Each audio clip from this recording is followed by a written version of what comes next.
எல்லாருக்கும் வணக்கம். இந்த நாளில் கூட வேதத்திலிருந்து ஒரு பகுதியை வாசித்து தேவ ஆலோசனை சிந்திப்போம். சங்கீதம் 101 2வது வசனத்தில், உத்தமான வழியிலே விவேகமாய் நடப்பேன், எப்பொழுது என்னிடத்தில் வருவீர், என் வீட்டிலே உத்தம இருதயத்தோடு நடந்து கொள்ளுவேன், அப்பொழுது நீ விவேகத்தை பேணிக் கொள்ளுவாய், உன் உதடு அறிவை காத்து கொள்ளும். பேதைகளே, விவேகம் அடையுங்கள், மூடரே, புத்தி உள்ள சிந்தையாய் இருங்கள்.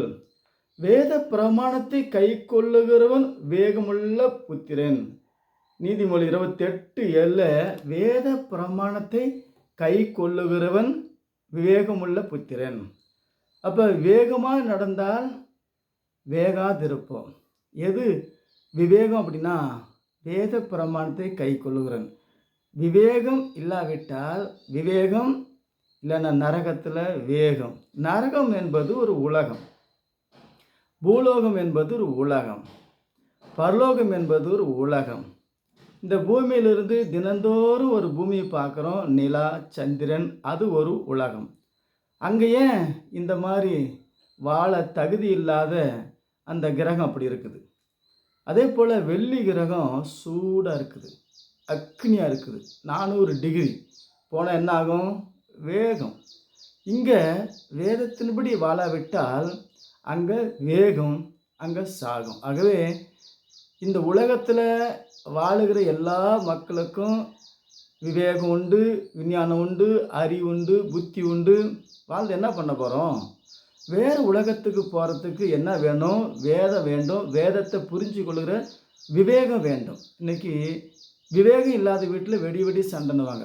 அதே போல் விவேகம் இல்லாத நாட்டில் இந்த டொனால்ட் ட்ரம்ப்பு, இந்த நெத்தனியா, இந்த யூதருங்க, ஊதாரி நாதாரி கோட்டம், நாங்கள் தான் அறிவாளிங்க, புத்திசாலிங்க. இப்போ அயன்டோன்னு கண்டுபிடிச்சிட்டோம். அயன்டோன்னு என்னத்தில் கண்டுபிடிச்சிங்க? அயலான நேசிக்காத, விவேகம் இல்லாத, வேதம் தெரியாத ஊதாரி நாதாரி நாய்களை அயன்டோன் எதுக்கு?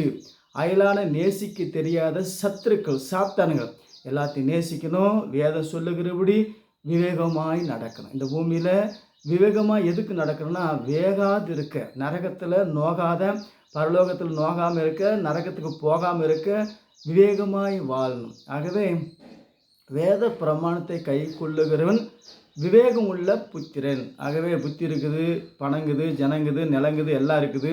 ஆனால் ஒரு நாளைக்கு நம்ம இறக்க மாட்டோம். நாம் இறக்க வேண்டிய இடம் பரலோகம், நித்திய ராஜ்யம், அழிவில்லாத ராஜ்யம், மகிமையான ராஜ்யம், மரணத்துக்கு பின் மரணம் இல்லாத ஒரு வாழ்க்கை உண்டு. அப்படி இல்லாவிட்டால் இந்த வாழ்க்கை யார் தந்தாங்க? நம்ம பிறக்கும் போது காற்றை சுவாசித்தான் வாழன்னு சொல்லி இந்த நாசி எப்படி நமக்கு நேர்த்தியாக செம்மையாக டிசைன் பண்ணப்பட்டது? அந்த இரத்த துளிக்கு யார் சொன்னாங்க? அதில் நம்ம விவேகமாய் உருவாக்கப்படுகிறோம். மறுபடி நம்ம விவேகமாய் வேதத்துக்கு செவி கொடுக்காவிட்டால் நரகத்தில் வேகணும். ஆகவே வேகாமல், சாகாமல், நோகாமல் பரலோகத்தில் வாழ்வதற்கு என்ன வேணும்? வேதத்தை அறிந்து கொள்ளுகிற விவேகம் வேணும். ஆகவே இந்த நாளில் கூட எதை அறிந்தாலும் அறியாவிட்டாலும் வேதத்தை கொஞ்சம் நேரம் தியானம் பண்ணி விவேகமாக வாழ்கிறோமா, வேகமாக போய் விவேகமில்லாத சிக்கிக்கொள்கிறோமா என்பதை உணர்ந்து புரிந்து தெரிந்து வேத பிரமாணத்தை கை கொள்ளுகிறன்னு புத்தி உள்ள மனிதன். ஆகவே நம்ம புத்தி உள்ள மனிதனாய், வேகம் உள்ள மனுஷனாய் வாழ கற்றுக்கொள்வோம். கர்த்தருடைய வேதத்தை வாசிப்போம், யோசிப்போம், விசுவாசிப்போம். கர்த்தர் உங்களை ஆசீர்வதிப்போம். மீண்டும் சந்திப்போம். வணக்கம்.